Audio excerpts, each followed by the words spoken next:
Hello friends, টেক্সারিং online চ্যানেলে আপনাদের সকলকে জানাই স্বাগতম। আজ 7ই জানুয়ারি বৃহস্পতিবার।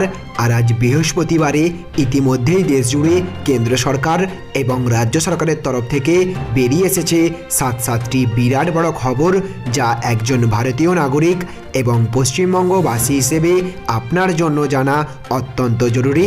সুতরাং অবশ্যই প্রত্যেকটি খবর প্রথম থেকে শেষ পর্যন্ত মনোযোগ সহকারে দেখতে থাকুন। এই গুরুত্বপূর্ণ আপডেটগুলির মধ্যে থেকে একটি আপডেটও আপনি স্কিপ করবেন না। আজকে থাকবে এই নিয়ে আলোচনা। আর আলোচনা শুরু করার পূর্বে আপনাদের কাছে করব একটা ছোট্ট অনুরোধ। আপনি যদি আমাদের চ্যানেলে নতুন হয়ে থাকেন অথবা আমাদের চ্যানেলের ভিডিও এই প্রথম দেখে থাকেন, তাহলে অতি অবশ্যই আমাদের চ্যানেলটিকে সাবস্ক্রাইব করে পাশে থাকা বেল আইকনটিকে বাজিয়ে রাখবেন, যাতে এই রকমই গুরুত্বপূর্ণ ভিডিওগুলি আপনার ফোনে সবার প্রথমে পৌঁছে যায়।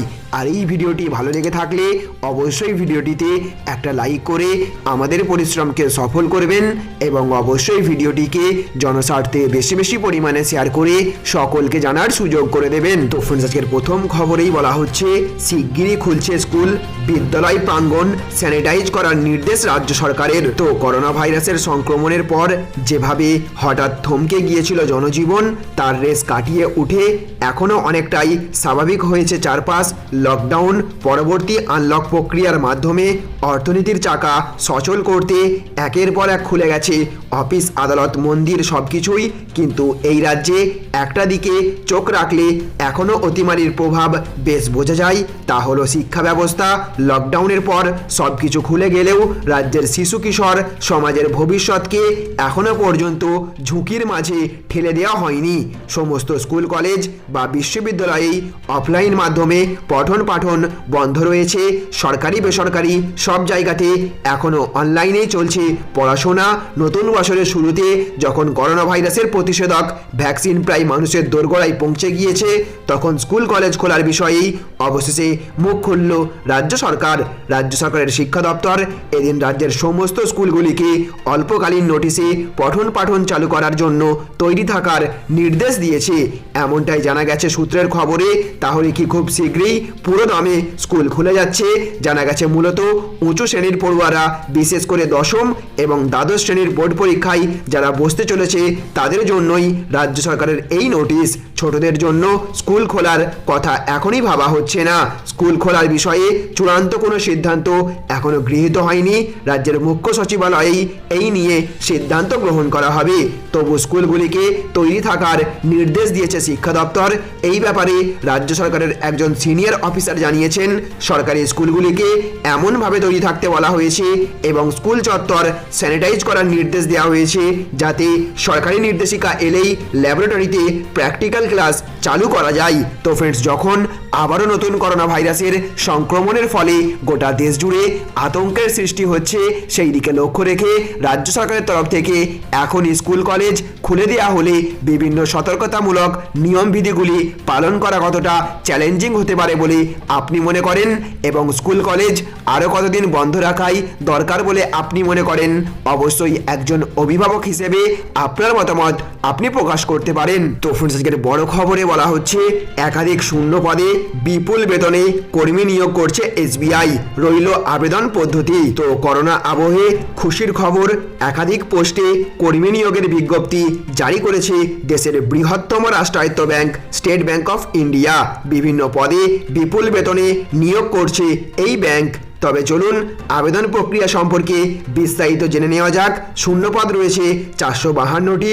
Marketing manager, marketing deputy manager, credit procedures manager, systems assistant manager, systems deputy manager, internal audit deputy manager, project manager, MMGC এবং IT security expert, technical lead, security analyst, assistant manager, security analyst, deputy manager, network security specialist manager, network routing and switching, specialist manager, fire engineer, application architecture এই সকল পদে নিয়োগের বিজ্ঞপ্তি জারি করেছে SBI. শিক্ষাগত যোগ্যতা লাগবে ন্যূনতম স্নাতক পাশ হলেই এই সকল শূন্য পদে আবেদন করতে পারবেন। বয়সসীমা 31 ডিসেম্বর 2020 তারিখ অনুযায়ী 41 থেকে 45 বছর বয়সীরা আবেদন করতে পারবেন। বেতন হবে 23,700 টাকা থেকে 51,490 টাকা পর্যন্ত। আবেদনের শেষ তারিখ, আবেদনের অন্তিম তারিখ হচ্ছে আগামী 1 জানুয়ারি থেকে শুরু করে 11 জানুয়ারি পর্যন্ত। তো ফ্রেন্ডস, আপনিও যদি এই সমস্ত শূন্য পদে আবেদন করতে আগ্রহী হয়ে থাকেন এবং যদি জানতে চান কিভাবে আপনি অনলাইনে স্টেট ব্যাংকের এই সমস্ত পদে আবেদন করবেন, তাহলে অবশ্যই আমাদের কমেন্ট বক্সে জানাবেন। আমরা নতুন আরও একটি ভিডিওর মাধ্যমে আবেদনের বিস্তারিত পদ্ধতি আপনাদেরকে স্টেপ বাই স্টেপ দেখিয়ে দেওয়ার চেষ্টা করব। তো ফ্রেন্ডস, আজকে সবচেয়ে বড় খবরে বলা হচ্ছে বিজেপি বাংলায় ক্ষমতায় এলে নেওয়া হবে কঠিন সিদ্ধান্ত। এখন থেকেই তৈরি হচ্ছে রূপরেখা। তো সোনার বাংলা গঠনের লক্ষ্যমাত্রা নিয়েই 21-এর ভোটে ময়দানে ঝাঁপাচ্ছে বিজেপি। তবে সেই লক্ষ্যমাত্রা বাস্তবায়নের ক্ষেত্রে একটা কঠিন সিদ্ধান্ত নিতে হতে পারে বিজেপিকে। আগেভাগেই তেমন আশঙ্কার কথা জানিয়ে রাখলেন বিজেপির সাংসদ স্বপন দাশগুপ্ত। বাংলার মাটিতে শুধুমাত্র 21-এর বিধানসভা নির্বাচনে জয়ী হওয়াই নয়, মূলত বাংলায় বিজেপি সরকার গঠন করলে কি রূপরেখা ধরে এগোনো হবে তার পরিকল্পনাও এখন থেকেই তৈরি করতে শুরু করে দিয়েছে বিজেপি নেতৃত্ব। মূলত সোনার বাংলা গঠনের মাধ্যমে পশ্চিমবঙ্গের অর্থনৈতিক পুনর্জাগরণ ঘটাতে চাইছে বিজেপি। সেক্ষেত্রে বাংলার মাটিতে শিল্পায়ন ঘটানোর উপর সব থেকে বেশি জোর দিতে চাইছে গেরুয়া শিবির।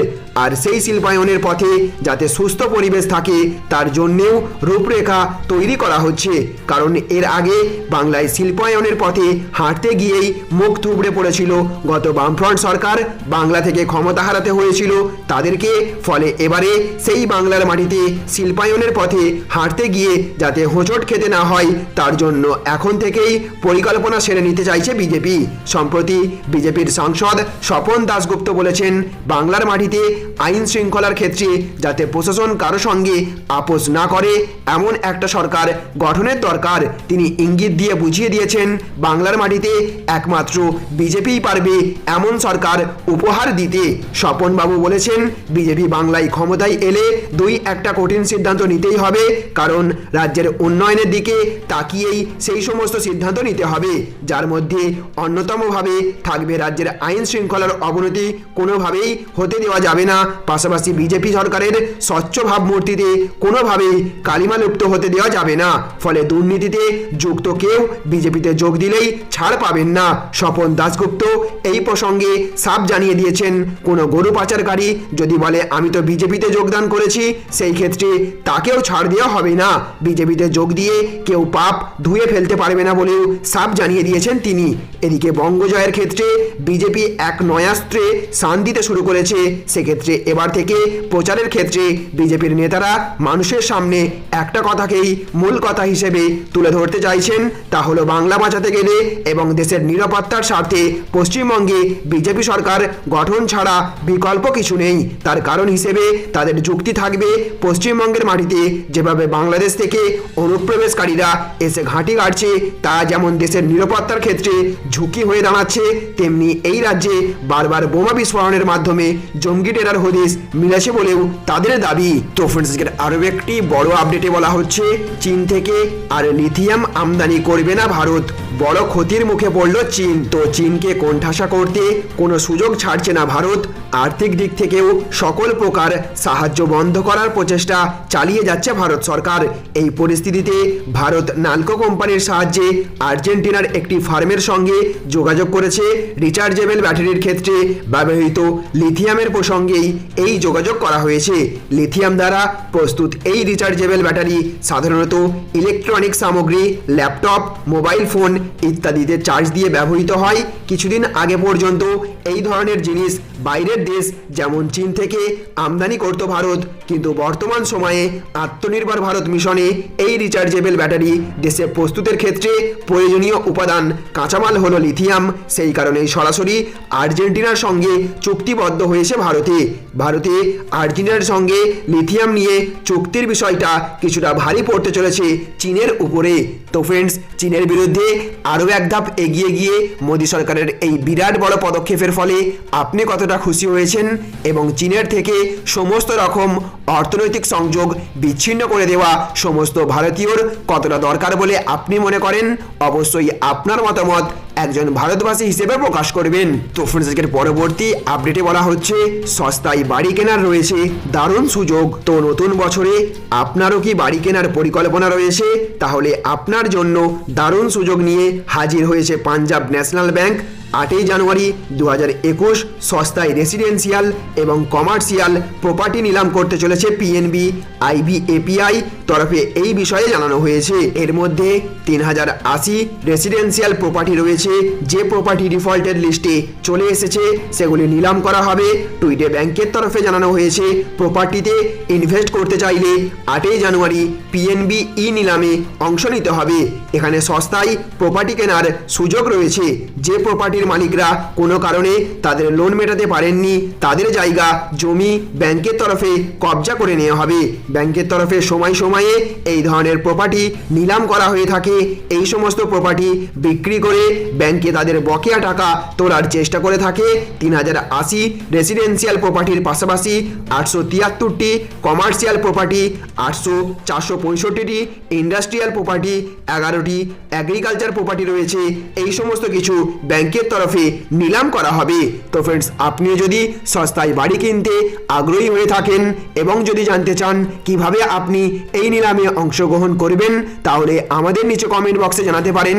আমরা নিলামে অংশগ্রহণ করার বিস্তারিত পদ্ধতি আপনাদেরকে দেখিয়ে দেওয়ার চেষ্টা করব। তো ফ্রেন্ডস, আজকের পরবর্তী আপডেটে বলা হচ্ছে এসএমএস, আধার কার্ড, ডিজি লকার, কোভিড টিকাকরণ সম্পর্কে বিস্তারিত জানালো সরকার। তো ভারতে লক্ষ লক্ষ মানুষকে কোভিডের টিকা দেওয়ার জন্য কোইন নামে একটি অ্যাপ তৈরি করেছে সরকার। 12টি ভাষায় কাজ করবে ওই অ্যাপ। সেই সঙ্গে টিকাকরণের জন্য কাজে লাগবে আধার কার্ড। স্বাস্থ্য মন্ত্রক থেকে মঙ্গলবার সাংবাদিক বৈঠকে বলা হয়েছে যিনি টিকা নেবেন তাকে আধার কার্ড আনতে বলা হবে। অনিয়ম এড়ানোর জন্য ওই ব্যবস্থা করা হয়েছে। এছাড়া আগামী দিনে বিশেষ হেলথ আইডেন্টিটি কার্ড করারও পরিকল্পনা রয়েছে। যারা টিকা নেবেন তাদের ওপরে নজর রাখা হবে। এর ফলে কারো দেহে যদি বিরূপ প্রতিক্রিয়া দেখা যায় তাহলে জানা যাবে সঙ্গে সঙ্গে। যাদের টিকা দেওয়া হবে তাদের কাছে এসএমএস যাবে। মোট 12টি ভাষায় এসএমএস পাঠানোর ব্যবস্থা করা হয়েছে। প্রত্যেককে ভ্যাকসিনের 2টি ডোজ দেওয়ার পরে একটি কিউআর কোড নির্ভর সার্টিফিকেট দেওয়া হবে। সেই সার্টিফিকেট মোবাইলে রাখা যাবে। এছাড়া যারা ভ্যাকসিন নেবেন তাদের সম্পর্কে ডিজি লকার নামে এক ডকুমেন্ট স্টোরেজ অ্যাপে সেই সঙ্গে থাকবে হেল্পলাইন। তা সপ্তাহের 7 দিন 24 ঘন্টা চালু থাকবে। এর আগে টিকাকরণ সম্পর্কে বিস্তারিত জানান দিল্লির all India institute of medical সায়েন্সের প্রধান রণদীপ গুলেরিয়া। তিনি বলেছেন টিকার অগ্রাধিকার যারা পাবেন তাদের মোবাইলে এসএমএস আসবে। সেখানে টিকা নেওয়ার সময় এবং জায়গা বলা থাকবে। নির্ধারিত দিনে টিকাকরণ শিবিরে পৌঁছে যেতে হবে। মুখে মাস্ক থাকা বাধ্যতামূলক। লাইনে দাঁড়াতে হলে সোশ্যাল ডিস্টেন্সিং মানতে হবে। তো ফ্রেন্ডস, আজকের অন্তিম আপডেটে বলা হচ্ছে দল বদলের 18 দিনের মধ্যেই গুরুত্বপূর্ণ পদে বসলেন শুভেন্দু অধিকারী। তো তিনি মেদিনীপুরের মেজদা, তিনি নন্দীগ্রাম আন্দোলনের কাণ্ডারি, তিনি প্রাক্তন মন্ত্রী, তিনি আবার হয়তো হয়ে উঠতে চলেছেন বঙ্গ বিজেপির অন্যতম মুখ। 2020-র 19শে ডিসেম্বর গেরুয়া শিবিরে যোগ দেন শুভেন্দু অধিকারী। মেদিনীপুরের সভায় কেন্দ্রীয় স্বরাষ্ট্রমন্ত্রী অমিত শাহের হাত ধরে তৃণমূল কংগ্রেস ছেড়ে 9 জন বিধায়ক এবং একজন সংসদ সহ প্রায় 40 জন নেতাকে নিয়ে বিজেপি শিবিরে নাম লেখান শুভেন্দু অধিকারী। ইতিমধ্যেই মেদিনীপুর, ব্যারাকপুর, বর্ধমানে বিজেপির বেশ কিছু রোড শো বা জনসভাতে মানুষ টানার ম্যাজিক যে তিনি ভালো মতোই জানেন তা কিছুটা হলেও প্রমাণ করতে পেরেছেন শুভেন্দু অধিকারী। ইতিমধ্যেই দিলীপ ঘোষের সঙ্গে হাতে হাত মিলিয়ে অখণ্ড মেদিনীপুরে 35টি আসনেই জেতার বিষয়ে আত্মবিশ্বাসীও দেখা গিয়েছে তাকে। ইতিমধ্যেই বিজেপির স্লোগান জয় শ্রীরামের পাশে জায়গা করে নিয়েছে শুভেন্দু অধিকারীর নতুন স্লোগান হরে কৃষ্ণ হরে হরে, পদ্ম এবার ঘরে ঘরে। আর এবার আরও এক কদম এগিয়ে বিজেপিতে যোগদানের 18 দিনের মধ্যেই গুরুত্বপূর্ণ পদে বসলেন তিনি। যোগদানের 18 দিনের মাথায় বসে গেলেন জুট কর্পোরেশন অফ ইন্ডিয়ার চেয়ারম্যান পদে। জানা গিয়েছে কেন্দ্রীয় মন্ত্রীর সমান মর্যাদা সম্পন্ন এই পদে তার নাম কেন্দ্রীয় মন্ত্রিসভার কাছে জুট কর্পোরেশন অফ ইন্ডিয়ার চেয়ারম্যান হিসেবে পাঠানো হয়েছিল। কেন্দ্রীয় বস্ত্র মন্ত্রকের কমিটি তা অনুমোদন দিয়েছে। আর এরপরই কেন্দ্রীয় মন্ত্রীর সমান জেসিআই এর চেয়ারম্যান হলেন শুভেন্দু অধিকারী। কার্যত প্রথম দিন থেকেই দলের একেবারে মাথার সঙ্গে যোগাযোগ রেখে চলেছেন শুভেন্দু অধিকারী। তাকে গুরুত্ব দিচ্ছেন খোদ কেন্দ্রীয় স্বরাষ্ট্রমন্ত্রী অমিত শাহ। অন্যদিকে তার সঙ্গে যোগাযোগ করছেন, তার সঙ্গে সাক্ষাতের কথা বলেছেন স্বয়ং প্রধানমন্ত্রী নরেন্দ্র মোদী। অন্যদিকে জানা গিয়েছিল অমিত শাহ দিল্লি ফিরে গেলেই শুভেন্দু অধিকারীর জন্য কেন্দ্রীয় মন্ত্রীর সমমর্যাদা সম্পন্ন একটি পদে তাকে বসানোর প্রস্তাব দিয়েছিলেন। তাহলে ফ্রেন্ডস বুঝতে পারলেন, এই ছিল আজকের কয়েকটি গুরুত্বপূর্ণ আপডেট। আমাদের উদ্দেশ্য ছিল শুধুমাত্র এই আপডেটগুলি আপনাদের সামনে তুলে ধরে আপনাদেরকে জানিয়ে দেওয়া। আপনাদের কাছে অনুরোধ, এই ভিডিওটিকে জনস্বার্থে প্রচুর পরিমাণে শেয়ার করবেন যাতে সকলেই এই সমস্ত খবরগুলো থেকে অবগত হতে পারেন। ভালো থাকুন, সুস্থ থাকুন। Thank you friends, thank you for watching.